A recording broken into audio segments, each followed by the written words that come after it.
আন্তর্জাতিক মানদণ্ড বজায় রেখে এই রায়ে ন্যায় বিচার প্রতিষ্ঠা হয়েছে। দীর্ঘ 16 বছরের ফ্যাসিবাদ বিরোধী গণতান্ত্রিক আন্দোলনের ধারাবাহিকতায় 2024 ছাত্র গণঅভ্যুত্থানের মধ্য দিয়ে প্রিয় মাতৃভূমি বাংলাদেশ ফ্যাসিবাদ মুক্ত হয়েছে।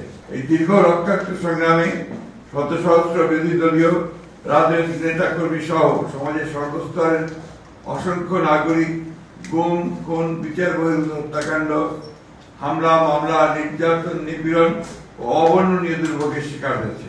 অবশ্যই ছাত্র গণঅভ্যুত্থানে ছাত্র জনতা, শ্রমিক, নারী, শিশু সহ সহস্রাধিক নাগরিকের আত্মদান, অন্ধত্ব, চিরপঙ্গুত্ব বরণের মধ্য দিয়ে ইতিহাসে জঘন্যতম ফ্যাসিস্ট শেখ হাসিনা আওয়ামী বাকশালী শাসন আমলের পতন হয়েছে। সারা বিশ্বের জনমত এবং বাংলাদেশের জনগণের দাবি প্রত্যাশা ছিল যারা পতিত স্বৈরাচার ও তার দোসরদের মানবতা বিরোধী নৃশংস জঘন্য হত্যাকাণ্ড এবং গণহত্যায় অপরাধের বিচার হয়।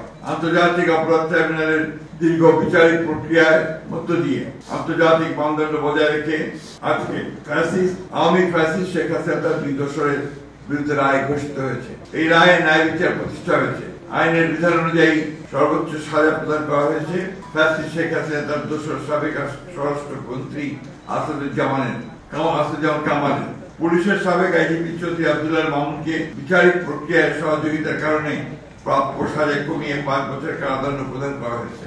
আইনের শাসন ও ন্যায় বিচার প্রতিষ্ঠায় দৃঢ়প্রতিজ্ঞ বিএনপি এ ব্যাপারে জনগণকে সদা সর্বদা সচেতন থাকার আহ্বান জানাচ্ছে। একই সাথে বিএনপি অন্যান্য মামলায় অভিযুক্তদের সুবিচারের দাবি জানাচ্ছে। আমরা মনে করি গত 16 বছরের গুম, খুন ও বিচার বহির্ভূত হত্যার শিকার এবং 2024 ছাত্র গণঅভ্যুত্থানে রাষ্ট্রীয় সন্ত্রাসের শিকার সহস্রাধিক শহীদের আত্মা শান্তি পাবে এবং তাদের পরিবার পরিজনদের ক্ষোভ কিছুটা হলেও প্রশমিত হবে।